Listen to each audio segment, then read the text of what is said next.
ദൈവത്തോടെനിക്കുള്ള സ്നേഹം മുഴുവൻ ഞാനിപ്പോൾ പ്രകടിപ്പിക്കേണ്ടത് ഈ നിമിഷം എൻ്റെ മുൻപിൽ നിൽക്കുന്നവനോടാണെന്ന് ആരാണാവോ വെറോനിക്കയെ പഠിപ്പിച്ചത്. സ്നേഹത്തിൽ ഭയമില്ല. ദൈവം എനിക്ക് നൽകിയ ആശ്വാസ തൂവാല കയ്യിലെടുക്കാൻ ഞാൻ എത്രയേറെ വൈകി, എത്രയോ അവസരങ്ങൾ പാഴാക്കി. ദുഃഖിതന്റെ ഗെത്സമനയിൽ ശുശ്രൂഷിക്കാനും ആശ്വസിപ്പിക്കാനും എന്നെയല്ലാതെ മറ്റൊരു മാലാഖയെ ദൈവം അയച്ചിട്ടില്ല എന്ന് വേണം ചിന്തിക്കാൻ.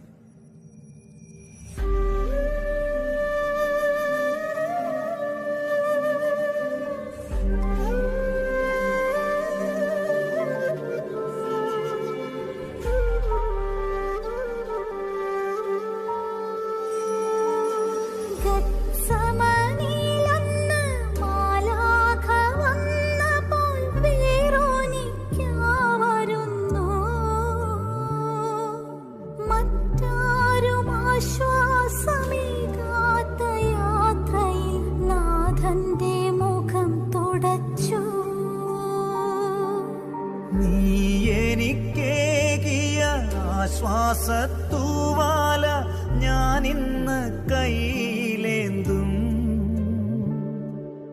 ഞാനൊരു മാലാഖയാകും